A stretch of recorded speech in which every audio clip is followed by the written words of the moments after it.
Boa tarde, estamos iniciando a nossa edição de hoje do Observatório de Taubaté. Hoje teremos três tópicos principais. A ordem do dia da Câmara, que você já está vendo aí na telinha. Vamos falar do HMUT, do novo convênio que o Saúde conseguiu. E terceiro, vamos falar das finanças municipais. Uma forma direta, didática, para você poder bem aproveitar. Vamos direto à ordem do dia. O que é a ordem do dia? A relação de projetos de lei, requerimentos de informações que os vereadores votam nas sessões. Então, até nós temos uma sessão por semana, funcionam às terças-feiras, as sessões começam às 16 horas. Vamos lá explicar para você item por item e aguardo aqui a sua participação. Como sempre, vou lhe pedir desde o início, entre aqui no nosso site, no nosso perfil, curta, compartilhe e comente. Já quero saudar aqui a Silvia, que está presente. Boa tarde, Silvia. Seja bem-vinda. Vamos lá, então, a nossa pauta de hoje. Vou colocar maiorzinho aqui para você poder bem aproveitar. O primeiro item da pauta é a segunda discussão de um projeto de lei de autoria do prefeito, mas de indicação da vereadora Elisa e do vereador Serginho, que é a instalação de estações transmissoras de radiocomunicação. Isso tem um efeito muito importante na comunicação 5G, né, que é a nova geração da comunicação de telefones celulares. Tem muitos detalhes técnicos, então eu vou deixar esse item aqui para uma outra oportunidade de aprofundamento que merece um pouco mais de atenção. E é um projeto, a nosso ver, de importância, deve sim ser aprovado, é substantivo, é importante para a população. Vamos para o próximo item da ordem do dia. Olha, tem essa chapa toda aí de letrinhas, né? E alguém já falou, puxa, Jô, mas tem hora que o programa é burocrático. Bom, não tem como. Nós precisamos chegar, muitas vezes, em pontos que são mais chatos mesmo de tratar. Mas esse é um custo da cidadania. Né? A gente não pode pedir ou exigir alterações de comportamento dos agentes públicos se a gente também não agir. Não, como cidadão, não só direitos temos, mas temos também deveres. Um deles é, pelo menos, saber o que está acontecendo, o que está sendo decidido. A gente tenta fazer a nossa parte aqui, procurando trazer para você o que está sendo discutido, explicar. Da sua parte, a gente pede, presta atenção aí, tenha um pouquinho de paciência, tá bom? Vamos lá. Segunda discussão do projeto de lei do prefeito sobre a instituição da jornada especial de trabalho para servidores que possuam dependentes com deficiência. Bem, na realidade, apesar de ser classificado como do prefeito, formalmente é isso, mas na prática é de autoria da vice-prefeita quando estava em exercício, e no final do ano passado, que encaminhou esse projeto de lei. Vamos dar uma olhadinha nele com mais atenção. Olha lá. O servidor, as letrinhas são miúdas, mas não tem jeito, tem que ler aqui para você.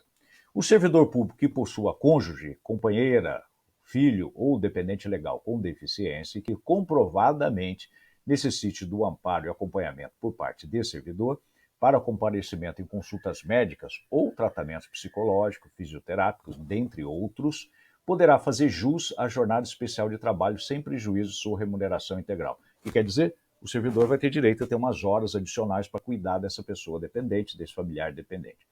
Especificamente, a jornada correspondente à jornada especial de trabalho será definida em virtude real da necessidade do servidor para fazer esse acompanhamento. Bem, está incluído aqui a criança ou familiar com síndrome do espectro autista ou com deficiências gerais. Bom, vão ter redução de horas o seguinte, 8 horas semanais para os servidores cuja jornada habitual de trabalho seja de 40 horas semanais. Ou seja, pulamos aqui nosso texto. Poderá ser um dia inteiro, mas não tem muito sentido isso, de um dia inteiro de falta. Melhor é distribuir isso ao longo da semana, digamos 2 horas, 1h30 por dia, até chegar ao limite de 8 horas. 6 horas para os servidores que eu vou ocultar aqui a mensagem da Silvia para a gente poder ver. E também a minha aqui, porque senão fica atrapalhando. 6 horas semanais para servidores cuja jornada de trabalho seja de 30 horas ou 4 horas para servidores cuja jornada habitual de trabalho seja de 20 horas semanais. Eu acho um projeto de todo meritório, merece sim ser aprovado. É o tipo de tema que a Câmara realmente tem sentido em existir, tá? Que é trazer benefício para a população através do regramento jurídico. Vamos para o nosso próximo item da pauta, que estava lá no começo, tem que colocar aqui de volta para vocês verem, que é aqui, olha. É a autoria do prefeito que institui Serviço Público Municipal de Loterias. Isso é um projeto polêmico, né? Nós já discutimos aqui. Eu, a meu ver, tenho aquela discordância de ordem moral ou filosófica, que loterias não promovem a educação da população, que leva a uma ilusão que com a sorte eu vou poder mudar de vida. Eventualmente muda, mas é um no milhão, é um em milhares, é um em dezenas de milhões. E cria essa expectativa que, na imensa maioria das vezes, nunca vai se realizar. Mas tudo bem, já que existem loterias, o STF entendeu que os municípios também podem criar suas loterias municipais, desde que esses recursos sejam bem utilizados. Já foi aprovado em primeira discussão e deve ser aprovado também, sem maiores problemas, em segunda discussão, porque cada projeto de lei tem que ser votado 2 vezes. Bem, o seguinte é nome de rua, né? Eu vou pular. O próximo é do vereador Richardson da Padaria, que ele altera uma lei lá de 1993, portanto de 30 anos atrás, que dispõe sobre a identificação dos veículos oficiais da frota municipal. O que é frota municipal? É da administração direta e indireta, né? A meu ver, indireta inclusive, ou seja, da prefeitura, da Câmara, do IPMT e da Universidade de Taubaté e de suas fundações. Tem que ser identificado esse veículo. Como já existia essa lei, eu não tinha entendido por que o vereador Richardson, qual a novidade que ele queria trazer, tá? Aí eu fui pesquisar, como sempre a gente se aprofunda, eu vi que é o seguinte, olha, ele acrescenta aqui, vou ampliar para vocês, ele acrescenta o seguinte: os veículos pertencentes ao município de Taubaté ou incorporados ao patrimônio deverão conter identificação visível da repartição pública a que pertencem, a respectiva numeração e uma inscrição na parte traseira com a oração "Como estou dirigindo", seguida do número de telefone ou endereço eletrônico para contato com a autoridade competente do órgão responsável pelo veículo. Uma boa iniciativa, demonstra aqui o esforço da Câmara a participar da administração da cidade. Isso, filosoficamente ou teoricamente, em termos de filosofia política, de teoria política, a gente entende bem o que é. As câmaras eram os órgãos que administravam as cidades. Foram suprimidas disso pelo golpe de Getúlio Vargas lá em 30 e depois consolidado na Constituição de 37, as câmaras não podem fazer coisas concretas. Então, a Câmara se esforça, encontra uma brecha na lei para tentar fazer alguma coisa ali concreta que a população possa ver. A meu ver, se insere nisso essa iniciativa do vereador Richardson. Não é ruim, mas bastaria uma portaria, nem decreto, uma portaria do prefeito ou até mesmo de um secretário para que esses veículos, da sua pasta pelo menos, pudessem, aliás, obrigatoriamente trouxessem esta identificação e essa frase aí, "como estou dirigindo". Eu mesmo, como diretor de obras em São José dos Campos, diretor técnico da Urban, eu mandei colocar nos caminhões da empresa justamente essa frase aí, "como estou dirigindo", em um telefone, porque eventualmente o motorista podia sair da linha ou causar algum transtorno e a gente queria saber o comportamento desse servidor. Vamos para o próximo item da pauta agora. Item 5. Se refere aqui, na realidade, daquela pauta ampla lá, nós destacamos alguns. Eu vou destacar esse aqui também, que é de iniciativa do prefeito, que é a tal, é melhor dizer, vamos lá, eu vou colocar aqui a ordem do dia do jeito que está para você entender. O outro item aqui é nome de rua, também vou pular, e vou neste aqui direto em que o prefeito se refere ao seguinte, olha lá. Discussão do projeto de lei complementar de autoria do prefeito que altera itens, não vou citar todos esses títulos aí, da lei complementar número 7, que ela cuida da ordenação do município de Taubaté. Ora, vamos aqui um pouquinho de história e de conhecimento para você. Um município é regido por grandes códigos, conjuntos de leis que vão determinar o comportamento e os direitos dos cidadãos. Nós temos o Código de Administração, que cuida da vida dos servidores, das regras, aposentadorias, comportamentos, direitos e deveres. Nós temos um Código de Ordenação Espacial, que vai dizer onde pode construir, onde não pode construir, e assim por diante. Um Código de Posturas, que é como o cidadão tem que se portar, né? Se apresentar, se comportar em frente os demais cidadãos. Por exemplo, a Lei do Silêncio, que é de minha autoria, está inserido dentro de um conceito de um Código de Posturas. Tá?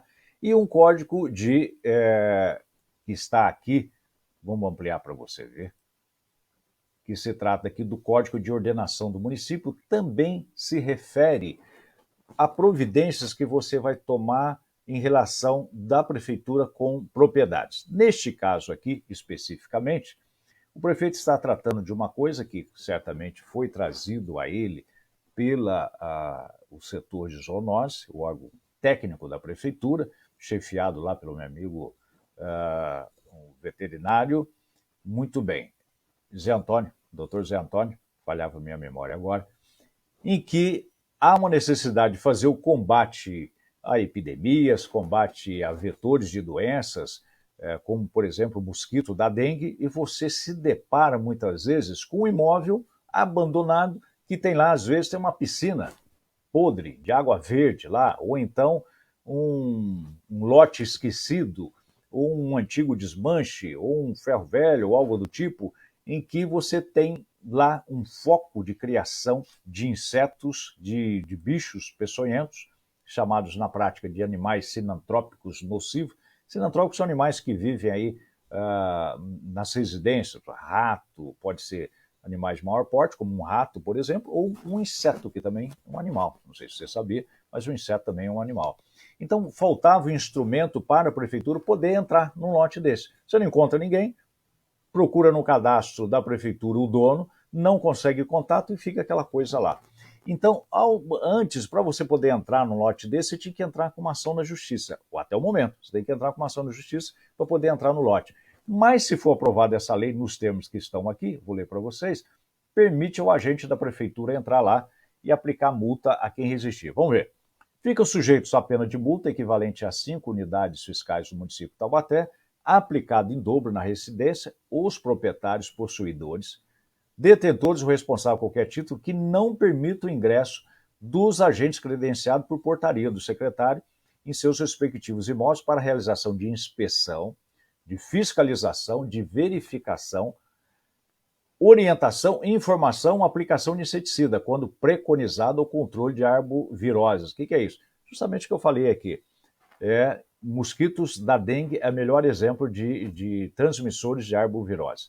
Ou qualquer outra atividade específica no combate à fauna sinantrópica nociva. Vamos traduzir isso em bom português? Fauna sinantrópica nociva. Ratos, aranhas, escorpiões, baratas e assim por diante. 2. Para garantir a salubridade da população, sem prejuízo da aplicação de sanções que estavam previstas em cima, fica autorizado aos agentes que estiverem devidamente credenciados e identificados, sob a responsabilidade e supervisão da Secretaria Municipal de Saúde, o ingresso forçado nos jardins, quintais e locais externos de imóveis abandonados, sem a presença de ocupantes que lhes possa facultar a entrada, devendo, para tanto, ser emitido pelo agente um relatório circunstanciado no local. Ou seja, tem que ter um certo regramento nisso, tem que ter um controle. O agente terá, obrigatoriamente, de fazer um relatório dizendo, olha, eu tentei várias vezes, está abandonado, chamei, procurei, fui no cadastro, não tem ninguém e precisa alguém tomar providência. Muito bem, a prefeitura, se aprovada esta lei, terá a autorização para isso.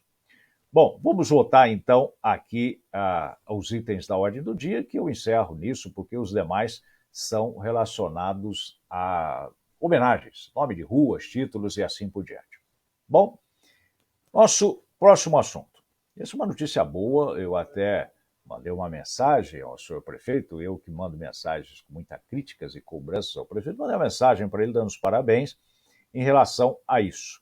Olha lá. O governo do estado conseguiu ampliar o governo municipal conseguiu ampliar junto ao governo do estado os recursos que são passados ao HMUT, o Hospital Universitário, que está nessa crise tremenda, uma ação, a meu ver, criminosa até da SPDM, porque ela corta atendimento desproporcionalmente ao que a prefeitura está devendo a ela. Ela não pode cortar atendimento, ela tem que arrumar um jeito de manter o atendimento no limite.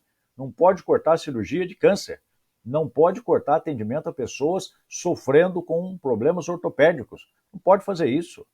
Ela está cortando não só a cirurgia, mas cortando atendimento ambulatorial, ou seja, o atendimento do médico ali antes da cirurgia.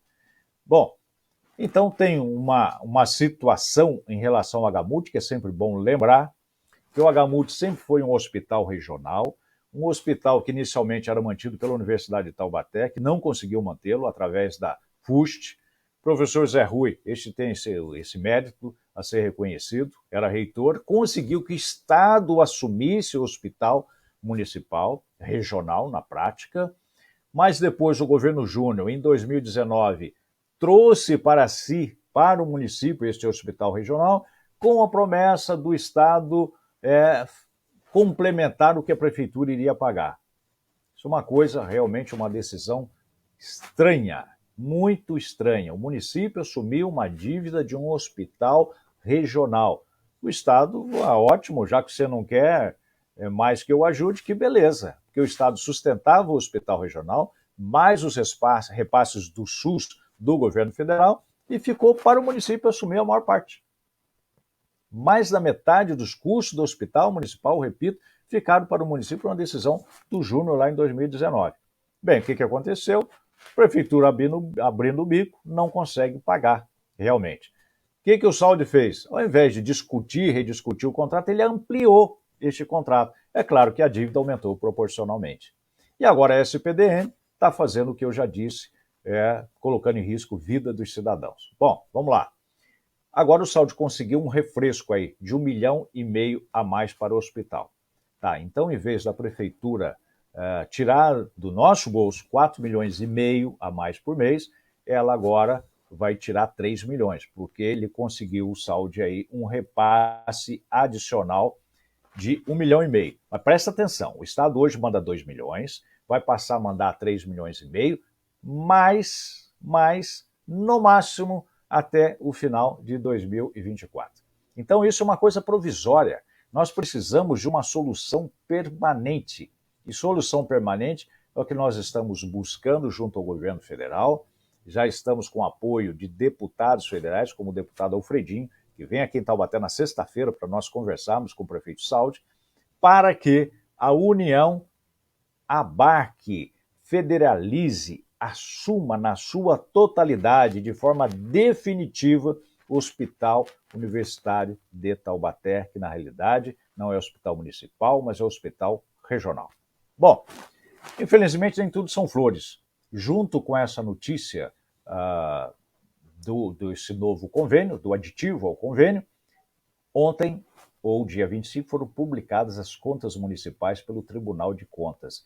E eu fui lá verificar e levei esse susto com essa informação que vocês vão ver. Olha aí.